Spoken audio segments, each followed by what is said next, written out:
নমস্কার বন্ধুরা, উত্তরাখানার ব্লগ চ্যানেলে আরও একটি ব্লগে তোমাদের সকলকে স্বাগত জানাই। আজকে হলো বুধবার, সময় এখন সকাল 6:45 মতো বাজে। তো এখন থেকে ব্লগটা স্টার্ট করছি। তো দেখো বন্ধুরা, আকাশটা পুরোপুরি মেঘলা করে রয়েছে। আমার মনে হচ্ছে এক্ষুনি বৃষ্টি শুরু হয়ে যাবে।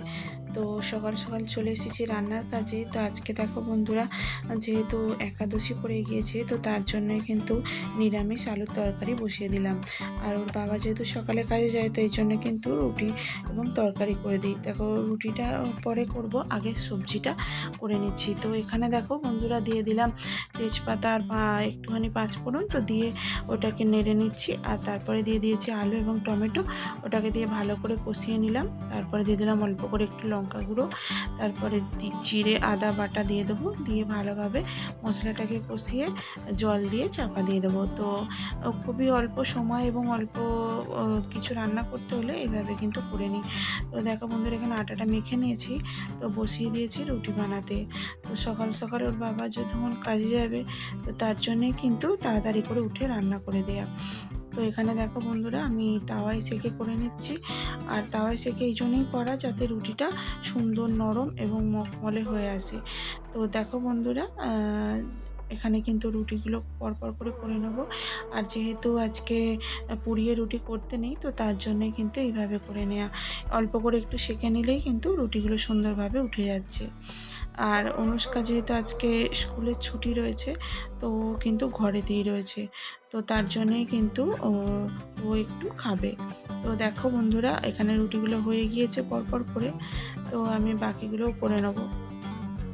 প্রতিটা মানুষের জীবনেই সম্পূর্ণভাবে আলাদা, তো আমার ক্ষেত্রেও তাই। তো আজকে জানো তো, বাবুর খুব শরীরটা খারাপ, ওর জ্বর হয়েছে। তো এখানে যেহেতু আমি একাই মানুষ, তো তার জন্যে কিন্তু ও একটু শুয়ে আছে, আর আমি তাড়াতাড়ি করে রুটি করে নিচ্ছি। আর রাত্রে ওর প্রচণ্ড জ্বর এসেছিলো, তো তার জন্যে কিন্তু ও উঠতে পারছিল না। তো রাত্রে আবার কিন্তু ওকে ওষুধ খাইয়ে শুয়েছি। আজকে সকালবেলা ওকে ডাক্তারখানা নিয়ে যাব। তো দেখো বন্ধুরা, এখানে চাটা বসিয়ে দিচ্ছি, আর সাথে কিন্তু ওর বাবা উঠে পড়েছে, তো তাড়াতাড়ি চাটা করে নিলাম।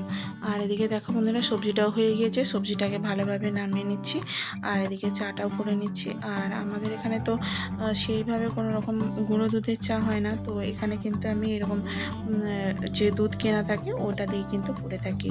তো দেখো বন্ধুরা, চাটা হয়ে গিয়েছে, ওকে দিয়ে দিলাম। আর এখন দেখা হচ্ছে একদমই দুপুরবেলা, একটু বসিয়ে দিয়েছি সিদ্ধ ভাত। যেহেতু বাবুর শরীরটা খারাপ, ও শুয়েই আছে, তো তার জন্যে কিন্তু আমি সেইভাবে কাজ করতে পারছি না। তো এখানে ডাল আর ভাত করে নিলাম, আর অল্প করে একটু আলু সিদ্ধ করে নেবো। এখানে মুগের ডালটা সিদ্ধ করে নিয়েছি, ওটাকে ফোড়ন দিয়ে দিলাম। আর দিয়ে তারপরে কিন্তু ওতে দিয়ে পরিমাণ মতো নুন এবং হলুদ। দেখো বন্ধুরা, এখন এই সময় হয়ে গিয়েছে, তো এখনও কিন্তু উঠছে না। তো আমি তাড়াতাড়ি করে নিচ্ছি। তো করে নিয়ে ওকে একটু তুলে খাইয়ে দেবো। আর এখানে দেখো, আলুটা অল্প করে সিদ্ধ করে নিয়েছি। আর যেহেতু শরীর খারাপের সময়, তো বেশি ভালো কিছু রান্না সেরকম করা যায় না। তো ওকে তুলে নিয়ে এসে ওকে খাইয়ে দেবো। আর এদিকে দেখো, অনুষ্কাও বসে গিয়েছে খেতে। আজকে সিম্পল মেনু, এবং তাড়াতাড়ি করে একটু পাঁপড়ও ভেজে নিয়েছি।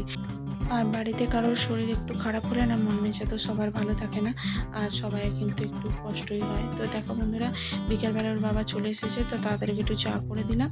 তারপর ওদেরকে নিয়ে চলে যাবে ডাক্তারখানা। তো দেখো, ওর বাবা চলে আসার পরে, ডাক্তারখানা থেকে আসার পরে, বাবু কিন্তু একটু ভালো সুস্থ হয়ে গিয়েছে। তো খেলা করছে দেখে আমার মনটা খুব ভালো লাগলো। একজন মায়ের ক্ষেত্রে এটাই সব থেকে বড় পাওয়া, যে তার বাচ্চাটা একটু সুন্দরভাবে সারাদিন খেলবে।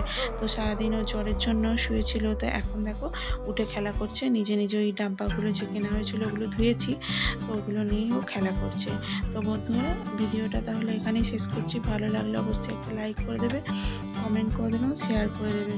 আর আমার চ্যানেলটাকে সাবস্ক্রাইব করে আমার পাশে থাকবে। আর দেখা হচ্ছে পরের ভিডিওতে। ততক্ষণের জন্য টাটা, ভালো থাকবে, সুস্থ থাকবে। আর ভিডিওটা ভালো লাগলে অবশ্যই একটা লাইক করে দেবে। দেখা হচ্ছে পরের ভিডিওতে।